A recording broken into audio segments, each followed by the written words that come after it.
طرف سفر کا آغاز کر دیا ہے۔ 10 ارب کی لاگت سے سوشل پروٹیکشن فنڈ قائم کیا ہے۔ اللہ کا شکر ہے اتحادی حکومت کا 1 سال مکمل ہو چکا ہے۔ وزیر اعظم آزاد کشمیر چودھری انوار الحق آزاد جموں کشمیر کے وزیر اعظم چودھری انوار الحق نے کہا کہ فلاحی ریاست کی طرف سفر کا آغاز کر دیا ہے۔ 10 ارب کی لاگت سے سوشل پروٹیکشن فنڈ قائم کیا ہے اور 3 ارب کی لاگت سے بے روزگاری کے خاتمے کے لیے اینڈومنٹ فنڈ قائم کر رہے ہیں۔ اتحادی حکومت کا 1 سال مکمل ہو چکا ہے۔ اللہ پاک کا شکر ادا کرتا ہوں کہ اس نے ہمیں عوام کی خدمت کا موقع دیا۔ اختیار خالصتاً اللہ پاک کی جانب سے کسی بھی شخص کو تقویض کیا جاتا ہے۔ یہ ذمہ داری اس مالک کائنات کی طرف سے ہوتی ہے۔ وہ جب تک چاہے دیتا ہے اور جب چاہتا ہے چھین لیتا ہے۔ پاک فوج کے موجودہ سپاسالار تحریک آزاد کشمیر سے جو جذباتی وابستگی رکھتے ہیں، اس پر انہیں خراج تحسین پیش کرتے ہیں۔ پاکستان کی قومی سیاسی قیادت اور اسٹیبلشمنٹ کا شکر گزار ہوں کہ انہوں نے بھرپور تعاون فراہم کیا۔ کانٹوں بھرا مشکل سفر اللہ کے فضل سے طے کر رہا ہوں۔ مالک سے 6 ماہ مانگے تھے، اب تو سال ہو گیا ہے۔ مافیاز کا خاتمہ کر دیا ہے۔ آج کوئی طاقتور ریاست گرڈ کو چیلنج کرنے کی جرات نہیں کر سکتا۔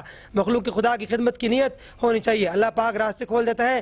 نظریہ الہ کے پاکستان ہمارے احساس ہے۔ جب تک اقتدار میں ہوں اپنی نظریاتی احساس پر پیرا دوں گا۔ مسئلہ کشمیر حل کرنے کے لیے زیادہ متحرک ہونے کی ضرورت ہے۔ میری حکومت کی ترجیحات میں اولیت تحریک آزادی کشمیر کو حاصل ہے۔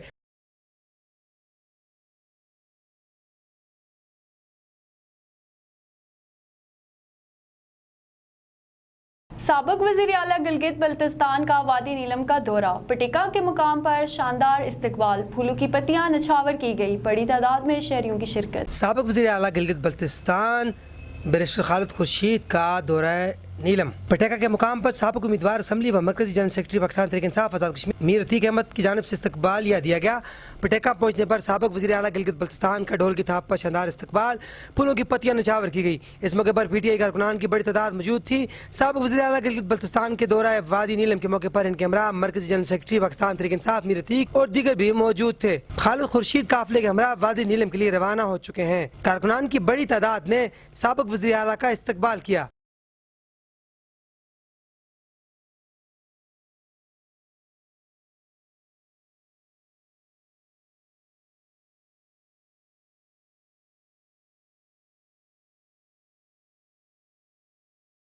سیاسی قیادت جماعتیں موجودہ نظام کے تحفظ کے لیے کردار ادا کریں۔ جس منزل کا تعین کیا اس کے حصول کے لیے آخری حد تک جائیں گے۔ سابق وزیر اعظم راجہ فاروق حیدر خان۔ سابق وزیر اعظم آزاد کشمیر راجہ محمد فاروق حیدر خان نے کہا کہ سیاسی قیادت جماعتیں موجودہ نظام کے تحفظ کے لیے کردار ادا کریں۔ گزشتہ چند سال سے سیاسی عمل مفلوج قیادت کو غیر متعلق بنا دیا گیا، جس کے باعث نظریاتی اور فکری بہرا روی کا ماحول پیدا ہو چکا ہے۔ بنیادی حقوق اپنی جگہ مسلمہ ہیں، تاہم قومی معاملات اور ریاست کے مستقبل کے حوالے سے قوم میں پائی جانے والی مایوسی دور کرنا بے حد ضروری ہے۔ اسلاف اپنے طویل جدوجہد اور قربانیوں کے ذریعے جس منزل کا تعین کیا تھا، ہم اس منزل کے حصول کے لیے آخری حد تک جائیں گے۔ آزاد کشمیر بھر میں گرمی کی شدت میں اضافہ، ہیٹ اسٹروک کا خطرہ، دھوپ یا کھلی جگہ کام کرنے والے افراد متاثر ہو سکتے۔ موسمیاتی تبدیلی، گرمی کی شدت میں اضافہ، ہیٹ اسٹروک سے اموات کا خطرہ بڑھنے لگا۔ دھوپ یا کھلی جگہ کام کرنے والے عمر رسیدہ افراد اور بچے زیادہ متاثر ہو سکتے ہیں۔ ہیٹ اسٹروک سے بچنے کے لیے احتیاطی تدابیر اختیار کی جائیں۔ ہیٹ اسٹروک ہونے کی صورت میں اچانک تیز بخار، شدید سر درد یا چکر آنا ہے، جس کا جسم کا سرخ اور ورم ہونا، تھکاوٹ محسوس کرنا، متلی آلودگی ہو سکتی ہے۔ مریض کو فوری طور پر ٹھنڈی جگہ منتقل کریں اور مناسب حد تک کپڑے کم کریں۔ مریض اگر ہوش میں ہو تو ٹھنڈا پانی پلایا جائے۔ ڈی جی ہیلتھ عوام کو چاہیے کہ وہ اس حوالے سے احتیاطی تدابیر پر عمل درآمد کریں۔ غیر ضروری مشروبات کے استعمال سے اجتناب کیا جائے۔ سردار تنویر الیاس کو عوامی خدمت کی سزا دی جا رہی ہے۔ انہوں نے عوامی تحریک کے حقوق کی حمایت کی۔ سردار افنان نواز کی دومیل نیوز سے گفتگو۔ جو عوامی حقوق تحریک تھی، بڑا لانگ مارچ کیا گیا ہے، اس میں عوام کو کامیابی بھی ہوئی ہے۔ اس تحریک کے حوالے سے بھی سردار صاحب پہ کوئی الزامات لگائے جا رہے ہیں کہ آیا وہ کوئی فنڈنگ کر رہے تھے یا اس کے پیچھے ان کا ہاتھ تھا، اس طرح سے چیم گوئیاں بھی ہو رہی ہیں۔ اس حوالے سے آپ کیا کہنا چاہیں گے؟ دیکھیے خورشید صاحب، آپ بڑے اثر و رسوخ والے باخبر صحافی ہیں۔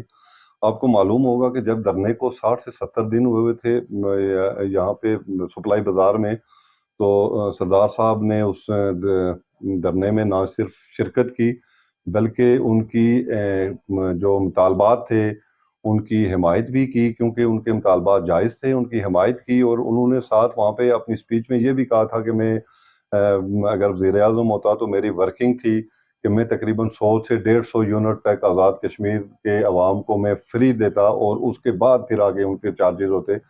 اور یہ اس میں کوئی شک نہیں ہے کہ ہم تحریک کے ساتھ تھے. تحریک کے جو پرامن تحریک ہے اور اس کو پرتشدد بنانے والے کون ہیں, یہ چیزیں جو الزامات سردار صاحب پہ لگ رہے ہیں کہ جی اس کے پیچھے انہوں نے فنڈنگ کی ہے یا انہوں نے اس کو تحریک کو جو ہے تو دوسرا رنگ دینے کی کوشش کی ہے, تو یہ آپ جناب محترم وزیر اعظم آزاد کشمیر کے انٹرویوز اٹھا کے دیکھ لیں, ان کی مختلف فورم پہ صحافیوں سے گفتگو دیکھ لیں کہ اس تحریک کو غلط رنگ کس نے دیا اور اس تحریک کو پرتشدد کس نے بنایا اور اس تحریک کے پیچھے فنڈنگ کس کی تھی. میں تو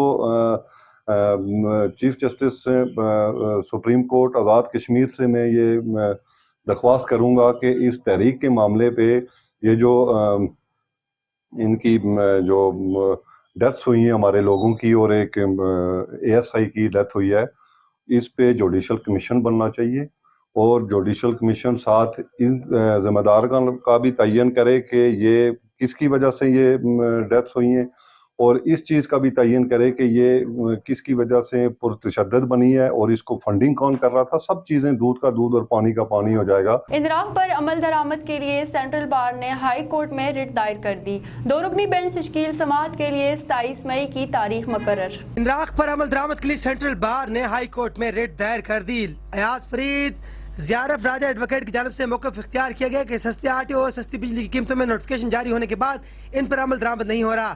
نئی قیمتوں پر عمل درآمد کے ذریعے عام شہریوں کو ریلیف ملنا چاہیے جو باوجود نہیں مل سکا. تاجروں کی جانب سے مزاحمت کا سامنا ہے. چیف جسٹس صداقت حسین راجہ جسٹس میاں عارف پر مشتمل 2 رکنی بینچ تشکیل سماعت کے لیے 27 مئی کی تاریخ مقرر کر دی گئی. تینوں ڈویژنز کے کمشنرز اور چیئرمین پرائز کنٹرول کمیٹیز کو بروز سوموار حاضر ہونے کی ہدایت کر دی گئی. آزاد کشمیر کے دارالحکومت مظفر آباد میں پبلک ٹرانسپورٹ کے کرائے تاحال کم نہ ہو سکے. شہری کرایوں میں کمی کی نوٹیفکیشن کے منتظر جبکہ انتظامیہ ستو پی کر سو گئے. پیٹرولیم مصنوعات کی قیمتوں میں واضح کمی کے باوجود آزاد کشمیر میں اندرون اور بیرون شہر چلنے والی پبلک ٹرانسپورٹ کے کرایوں میں کمی نہ ہو سکی.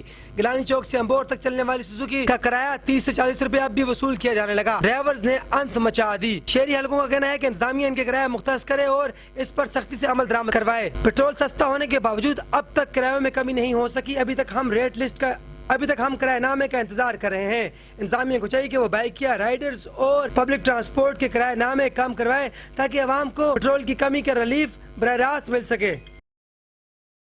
دومیل نیوز سے فی الوقت اتنا ہی. مزید خبروں اور اپڈیٹس کے لیے وزٹ کیجیے ہمارا YouTube چینل.